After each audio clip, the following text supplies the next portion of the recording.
گزارش‌های روز برنامه اطلاعاتی پیغام از تلویزیون سیمای شهری پنجکент منظورتان است. السلام علیکم. در جلسه نوبتی نظارتی نزد رئیس شهر رفت کشتکاری بهاری از جمله کشت کارتوشکا، دعوت جوانان به صف قوه‌های مسلح جمهوری تاجیکستان، وسعت کارهای آبادانی و سازندگی و دیگر مسائل مهم روز تحلیل و بررسی کردند. در طالار کلون مقامات اجرایی محلی حاکمیت دولتی شهر پنجکент جلسه نظارتی نزد رئیس شهر پنجکent برگزار گردیده در آن مسائل مهم شهر و شهرداری مورد تحلیل و وظیفه گذاری ها قرار گرفت. ضمن شنیدن گزارش درباره رفت دعوت جوانان به خدمت حربی قید گردید که مسئله اجرای نقشه دعوت در محله‌های شهر و بعضی جماعت‌های دهات غیر قناعت بخش می باشد. دایر به مسئله مذکور مسئولین دخلدار سپارش گرفتند. دایر به رفت اجرای نقشه کشتی بهاری از جمله کارتوشکا معاون رئیس شهر پنجکent خوشوقتزاده ارکین حسابات داد. رئیس شهر پنجکent خالقزاده عبدالخالق راهبران کارخانه و تشکیلات ها، رئیسان جماعت های دهات و مسئولین دخلدار را جهت اجرای نقشه کشتی کارتوشکا وظیفه دار نمود. در جلسه حسابات مدیر شعبه معارف شهر درباره رفت اجرای برنامه دولتی اوید به آموزش زبان‌های روسی، انگلیسی شنیده شده. برای در هر مؤسسه تعلیمی راه اندازی نمودن مقررات آن به شعبه معارف شهر دستور داده شد. در جلسه نظارتی همچنین حسابات رئیسان جماعت‌های دهاتی یاری و رودکی اوید به رفت اجرای نقشه آمادگی‌ها به تجلیل 35 سالگی استقلال دولتی جمهوری تاجیکستان شنیده شد. در جلسه پیشنهاد مقامات حفظ حقوق بررسی گردید. در ادامه جلسه نظارتی رئیس شهر پنجکent خالقزاده عبدالخالق اوید به مسائل زیرین: تازگی محله‌ها، خیابان‌های مرکزی شهر، وضع اکولوژی، وسعت کارهای آبادانی و سازندگی به مناسبت 35 سالگی استقلال دولتی جمهوری تاجیکستان در سطح بلند سیاسی و فرهنگی تجلیل نمودن روزی غلبه و نصب شعار و آوازها در همه کارخانه و تشکیلات‌ها، مؤسسه‌ها. حسابات مسئولین دخلدار را پرسیده جهتی برطرف نمودن کمبودی‌های جای داشته و اجرای همه سپارش‌ها مسئولان وظیفه دار گردیدند. جلسه نظارتی را رئیس شهر پنجکent جنببست نموده از مسئولان تمام ساحه‌ها دعوت به عمل آورد وظیفه و سپارش‌ها را با درک بلند مسئولیت در مهلت معین گردیده اجرا نمایند. گزارش صبرین اکرم و بشا حسین صالحов.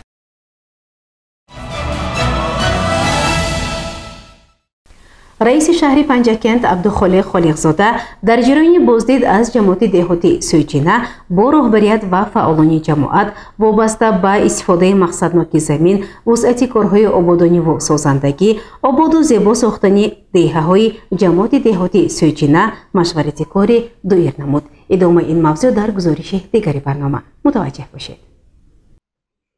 در جماعت دهاتی سویچینه تحت رهبری رئیس شهر پنجکent خالقزاده عبدالخالق با اشتراک رهبران مسئول خواجگی‌های دهقانی ستاد اوید به کشت کارتوشکا برگزار گردید. رئیس شهر پنجکent رفت اجرای نقشه کارتوشکا را در خواجگی‌های دهقانی حدود جماعت دهاتی سویچینه تحلیل نموده به مسئولان دخلدار جهت برطرف نمودن کمبودی‌ها و اجرای نقشه کشت کارتوشکا سپارش داد. با سپارش رئیس شهر پنجکent گروه‌های کاری رفت کشتی کارتوشکا را زیر نظارت قرار دادند. در ادامه رئیس شهر پنجکent در جماعت دهاتی سویچینه از منزل استقامتی چندی از ساکنان دیدن نموده با استفاده ثمرناک زمین‌های نزد حولیگی شناس شد و تجربه چندی از آنها نمونه عبرت دانسته شد. ساکنان دهه سویچینه جماعت دهاتی سویچینه سال گذشته 500 متر راه حدود دهه را بتون پیش کرده بودند. حالا با مساعد شدن حرارت هوا این کار را ادامه می‌دهند و تصمیم گرفتند مسافه 2 کیلومتر راه دهه را بتون پیش نمایند. رئیس شهر پنجکent با رفت بتون خوابانی در راه شناس شده و تشبسکاران آن اظهار سپاس نمود. با سهمگذاری ساکنان مصالح ضروری آماده کرده تکنیک و تجهیزات ضروری سفربر گردیده است. گزارش صبرین اکرم و بشا حسین صالحов.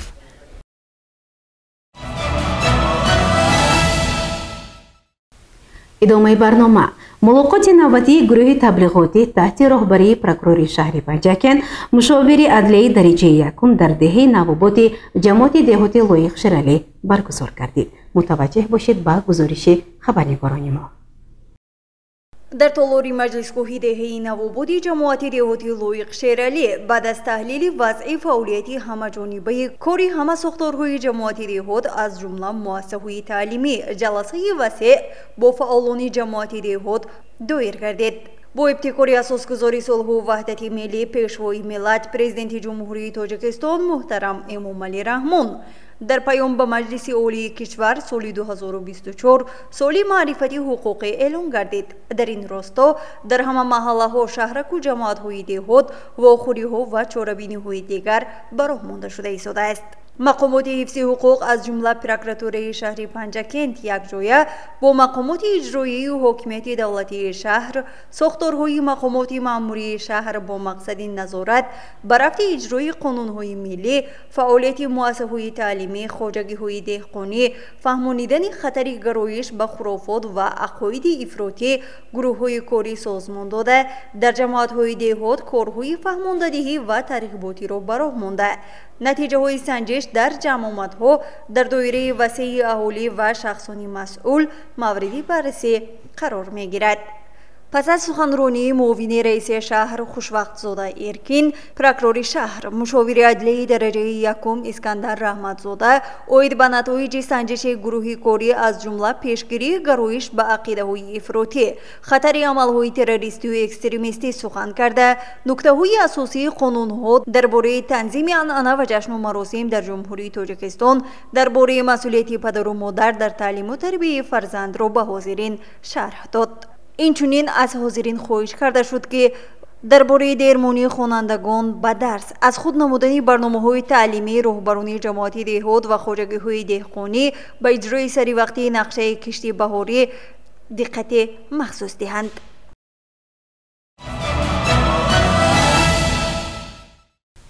با مناسبت 79مین سالگرد روز غلبه در جنگ بزرگ وطنی از طرف کمیته حزب خلقی دموکراتی تاجیکستان در شهر پنجکن چوربینی ادانه برگزار کردید. متوجه باشید با گزارش دیگر برنامه. در دوره نقشه چوربینی های کمیته حزب خلقی دموکراتی تاجیکستان در شهر پنجکن با افتخار 79مین سالگرد غلبه در جنگ بزرگ وطنی جمعیتی با شکوه برگزار کردید که در آن نمایندگان شورای شهری، سابقه‌داران جنگ و مهنت، جنگاوران بین الملل، نمایندگان تشکیلات و کارخانه ها و اعضایان حزب و نسل‌های گوناگون جوانان و نورسان شرکت ورزیدند.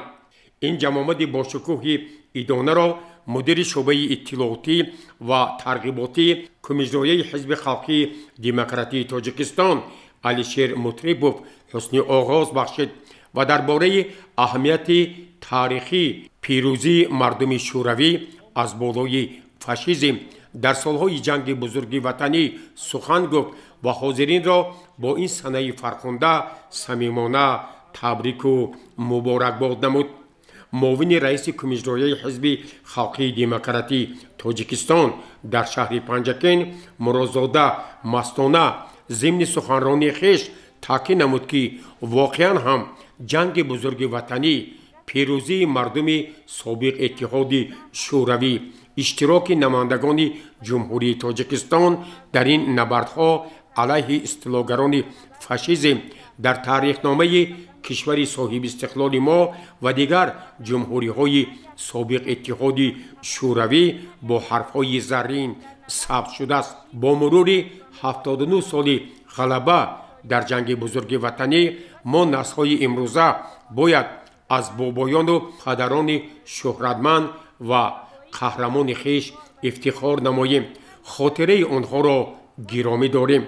در این جمعیت با شکوه رئیس شورای سابقه‌داران جنگاوران اینترنشنالیست و سربازان بین الملل نیز به سخن برآمده اظهار داشتند که ما باید به خاطر شهیدان وطن در سالهای جنگ بزرگ وطنی، نبردهای افغانستان و برقرارسازی ساخت کنستیتوسیونی جمهوری تاجیکستان یک دقیقه خاموش بایستیم و ارواح آنها را همیشه شاد و مسرور داریم.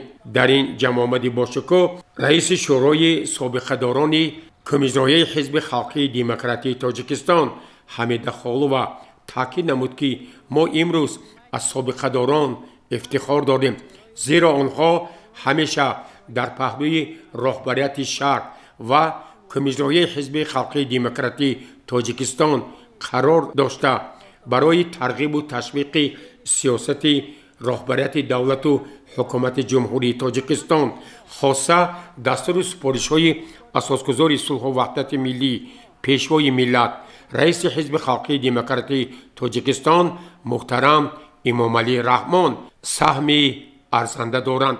در یک فضای تنتنوی از طرف کمیسیون حزب خالقی دموکراتی تاجیکستان با مناسبت 79مین سالگرد غلبه در جنگ بزرگ وطنی، رهبریت، سربازان بین الملل و سابقه‌داران با سپاسنامه‌ها قدردانی شدند.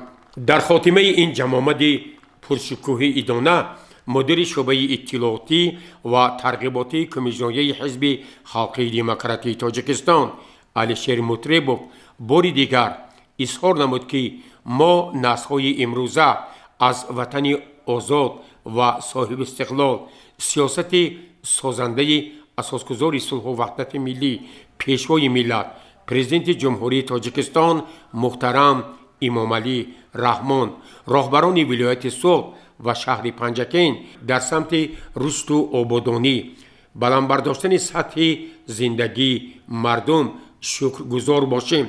این وطن را دوست داریم و همیشه برای آبادانی و تامین صلح و ثبات تاجیکستان سهمی با سزای خویش را گذاریم.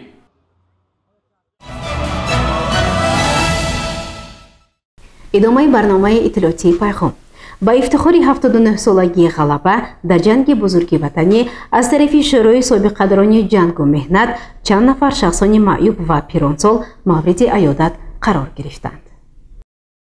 در عرفه 79مین سالگرد غلبه در جنگ بزرگ وطنی یک گروه سابقه‌داران و آنهایی که امروز با ما و شما نیاز دارند از طرف رهبریت شورای سابقه‌داران جنگ و مهنت شهر پنجکین مورد توجه و غمخواری قرار گرفتند.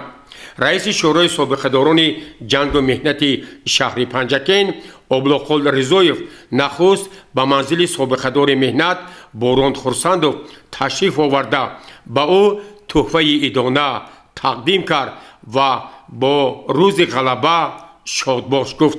در منزل یکی از آموزگاران شناخته شهر پنجکین خواجه محمدزاد رئیس شورای سابقه‌داران جنگ و مهنت شهر پنجکین ابوالقل رضایف این آموزگار شناخته را با افتخار 79 سالگی روز غلبه در جنگ بزرگ وطنی تبریک و مبارکباد گفت و به او تحفه های ادانه تقدیم کرد. آموزگار شناخته خواجه محمدزاد پیروزی مردم شوروی را در جنگ بزرگ وطنی یک حادثه مهم تاریخی برای نسل‌ها ارزیابی کرد. این غلبه و فکر کمینه برای هر یک اشخاص، برای هر یک فرزند جامعه امروزینه تاجیک درس عبرت باشد که تاجیکان در جنگ بزرگ وطنی بسیار اشتراک کرده، کارنمایی ها کردند و امروز که تاجیکستان صاحب استقلال است و ما برای جهانی شدن تاجیکستان کوشش و غیرت داریم، هر یک اعضای جامعه باید صدقاً وطن را دوست دارد، برای آبادی وطن کار کند، کار نیک کند و چنان که فردوسی گفته است سراپای ایران سرای من است، چون نیک و بدش از برای من است، سر به سر تن به کشتن دهیم به از آن که کشور و دشمن دهیم. در ادامه عیادت با افتخار روز غلبه رئیس شورای سابقه‌داران جنگ و مهنت شهر پنجکین ابوالقل رضایف با منزل سابقه‌دار مهنت معیوب زرینه نایب و آمده با او تحفه های عیدانه تقدیم کرد و او را نیز با مناسبت روز غلبه شاد باش گفت. گزارش عباس همراهزاده و شاحسین صالحов. با اقدام شورای جنگاوران اینترنشنالیستی شهر پنجکین، سازمان خوانندگان مؤسسه تحصیلات میانه عمومی رقم 38 دهه یکصده جماعت دهاتی سرازم به نام ساکن دهه سربازی بین الملل شادروان عبدیف اولغبک اسمت‌اللهویچ گذاشته شد. در جمهوری تاجیکستان از جمله شهر باستانی پنجکین خاطره اشتراکچیان، معیوبان و شهیدان جنگ بزرگ وطنی، نبردهای افغانستان و برقرار کنندگان ساخت کنستیتوسیونی تاجیکستان را همیشه گرامی می‌دارند. در روزهای تجلیل 79مین سالگرد غلبه در جنگ بزرگ وطنی با اقدام شورای شهری سربازان اینترنشنالیستی شهر پنجکین در مؤسسه تحصیلات میانه عمومی رقم 38 دهه یکصده جماعت دهاتی سرز یکی از سازمان‌های طلبگی به نام سرباز بین الملل شادروان عبدیف اولغبک گذاشته شد. به این مناسبت در صحن مؤسسه تحصیلات میانه عمومی رقم 38 دهه یکصده چاره‌بینی عیدانه برگزار گردید. خوانندگان با وارد نمودن پرچم دولتی جمهوری تاجیکستان، پرچم سازمان خوانندگی و دیگر تعامل مقرر شده به این چاره‌بینی یک شکوه و صفای خاطره تقدیم کردند.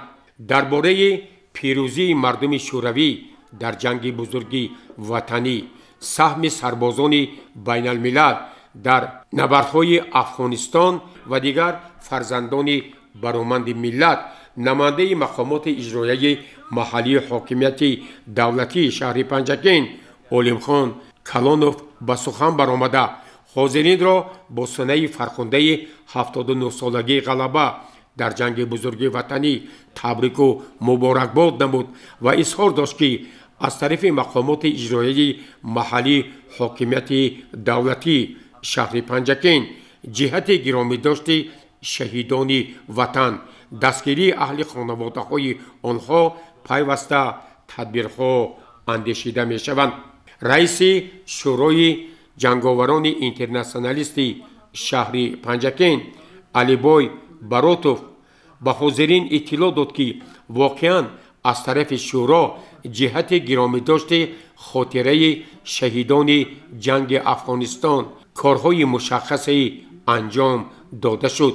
امروز او تاکید نمود ما با یک فرح و شادمانی و افتخار به یکی از سازمان‌های طلبگی مؤسسه تحصیلات میانه عمومی رقم 38 دهه یکصده جماعت دهاتی سرز نام سرباز بین الملل شادروان عبدیف اولغبک را گذاشتیم و با این تدبیر ما خاطره و روح او را گرامی داشتیم.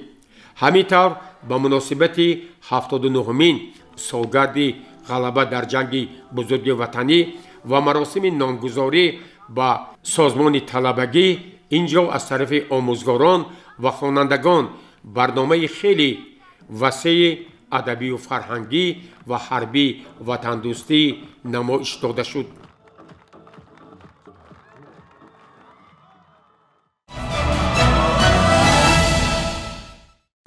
ادامه برنامه اطلاعاتی پیغام در کتابخانه مرکزی شهر پنجکین بخشیده به 95 سالگی نویسنده تاجیک پولاد تولیس کنفرانس برگزار کردید. ادامه این موضوع در گزارش خبرنگاران ما. طبق نقشه چاره‌بینی‌های طرح‌ریزی گردیده در تالاری خوانش کتابخانه مرکزی کنفرانسی علمی ادبی تحت عنوان بابی خوشی تابستون بخشیده به 95 سالگی اختر تابانی ادبیات پولاد طالیس با اشتراک دیرکتور کتابخانه ولایتی بچگانه به نام امینجان شکوهی، مرادزاده معظم، سردار شعبه خدمت رسانی ترسون و سعادت خان، سردار شعبه پررکنی باباجان و بی‌عارفه، کتابدار شعبه خدمت رسانی سعید و مدینه خان، سرمتخصص بخش فرهنگ کلانوف اکتم و کتابداران کتابخانه مرکزی دایر گردید. نخست چاره‌بینی را سرمتخصص بخش فرهنگ کلانوف اکتم افتتاح نموده ضمن برآمد خود مهمانان را به شهر باستانی پنجکند خیر مقدم گفته نقش کتاب را در آفرینش شخصیت ضرور شمارید. دیرکتور کتابخانه ولایتی بچگانه به نام امینجان شکوهی حاضرین را شادباشی نموده عاید قدر و منزلت کتاب و کتابخانه سخن گفت. سپس سردار کتابخانه فیلیالی بچگانه رقم 4 با کته و عاید حیات و ایجادیات نویسنده معروضه و کتابشناس خجم و عاید اثر ادیب تابستان خلاصه کتابشناسی پیشنهاد نمودند. خوانندگان فعال کتابخانه صحنه‌چه از روی کتاب حکایه‌ها برای بچه‌های پولاد طالیس و شعر و گفتارهای ادیبان در وصف پولاد طالیس را منظور مهمانان گردانیدند. بهره بالید خاطر مهمانان رقص گروهی پسران و دختران پیشکش گردید. در فرجام سرمتخصص جلیل و چاره‌بینی را جمع‌بست نموده به اشتراکچیان فعال چاره‌بینی افتخارنامه سپرده شد. گزارش مرتبه رحمان و شاه حسین صالحوف.